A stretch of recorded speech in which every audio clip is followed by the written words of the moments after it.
ప్రతిభకప్పుడు పెరటి మొక్కగా ఉన్న బొప్పాయి తైవాన్ రకాల రాకతో తోటకలని సంతరించుకుంది. దీని సాగు తెలుగు రాష్ట్రాల్లో అన్ని జిల్లాల్లో కనిపిస్తోంది.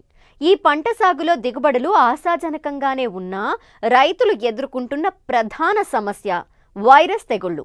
వీటిని సమగ్ర సస్యరక్షణ చర్యలతో అరికడుతూ ఎకరానికి 100 టన్నుల దిగుబడులు సాధించిన రైతులు ఉన్నారు. బొప్పాయిని సాగు చేయటం పైనే కాదు, కోతల అనంతరం కూడా సరైన మెలకువలు పాటించినప్పుడే మంచి రాబడులు పొందగలం. మరి ఆ జాగ్రత్తలేంటో ఇప్పుడు చూద్దాం.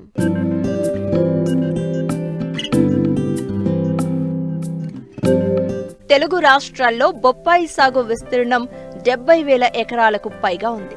ఒకప్పుడు ఇంటి పెరట్లోనో పొలం గట్లపైనో ఉన్న బొప్పాయికి ఇంతగా ప్రాధాన్యం పెరగడానికి ప్రధాన కారణం అధిక దిగుబడినిచ్చే తైవాన్ రకాలే అని చెప్పక తప్పదు. దీనికి తోడు రీటైల్ మార్కెట్లు, సూపర్ మార్కెట్ల రాకతో దీని సాగు వాణిజ్య రూపును సంతరించుకుంది. ప్రస్తుతం బొప్పాయి అన్ని సీజన్లలో అందుబాటులో ఉండే పండు. ఇతర పండ్లతో పోలిస్తే బొప్పాయిలో కెరోటిన్ అత్యధికంగా ఉంటుంది. విటమిన్లు పుష్కలంగా లభ్యం కావడం, ఆరోగ్యానికి మేలు చేసే వివిధ ఔషధ గుణాలు బొప్పాయిలో మెండుగా ఉండడం వల్ల బొప్పాయిని రోజువారీ ఆహారంలో భాగం చేసుకోవాలని సూచిస్తున్నారు ఆరోగ్య నిపుణులు.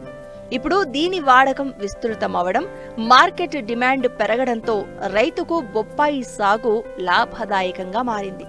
సాధారణ బొప్పాయి రకాల కంటే తైవాన్ సంకర రకాలు 2 నుంచి 3 రెట్లు అధిక దిగుబడిని ఇస్తూ ఉండడంతో బొప్పాయి సాగు మరింతగా విస్తరిస్తోంది.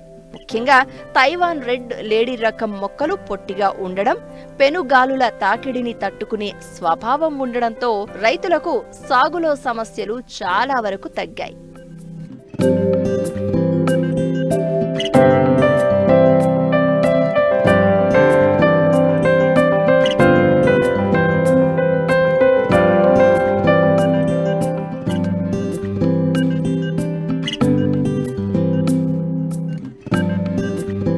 సాధారణంగా బొప్పాయి నాటిన 9వ నెల నుండి దిగుబడి ప్రారంభమై మంచి యాజమాన్యం పాటించిన తోటల్లో 2.5 సంవత్సరాల నుంచి 3 సంవత్సరాల వరకు దిగుబడులను ఇస్తుంది.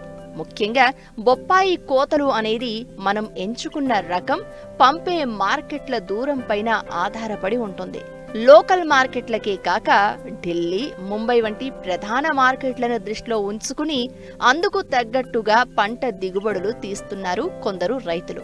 పంపే మార్కెట్ ఏదైనా కోతల సమయంలో కొన్ని మెళకువలు తప్పనిసరి.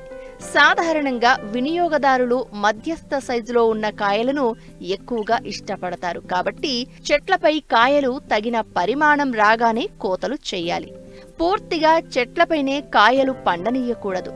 దూరపు మార్కెట్లకు పంపేటప్పుడు కాయలపై ఆకుపచ్చ రంగు నుంచి 1-2 పసుపు చారలు రాగానే కాయలు కోసుకోవాలి. అదే దగ్గర మార్కెట్లకు పంపేటప్పుడు కొంచెం మాగిన కాయలను కోసినా సరిపోతుంది. కాయలను కోసిన తర్వాత వాటి నుంచి వచ్చే పాలు ఆరిపోయే వరకు నీడలో ఆరబెట్టాలి. లేదంటే కాయలపై మచ్చలుగా ఏర్పడి నాణ్యత దెబ్బతినే అవకాశం ఉంది. ఇలా పూర్తిగా ఆరిన కాయలను ప్యాకింగ్ చేసుకోవాలి. ఇందుకోసం ఒక్కో కాయకు విడివిడిగా న్యూస్ పేపర్ను చుట్టాలి. రవాణా సమయంలో కూడా వాహనాల అడుగు భాగం మరియు ప్రక్కల వరిగడ్డిని పరుచుకోవాలి. దీనివల్ల కాయలు రవాణా సమయంలో పాడవకుండా నాణ్యంగా ఉంటాయి. కాబట్టి రైతులు పంట పండించడంపైనే కాక కోతల అనంతరం కూడా అన్ని జాగ్రత్త చర్యలను పాటించినట్లయితే మంచి నాణ్యమైన ఉత్పత్తులు పొంది తద్వారా మంచి రాబడులను పొందిన వాళ్ళం అవుతాం.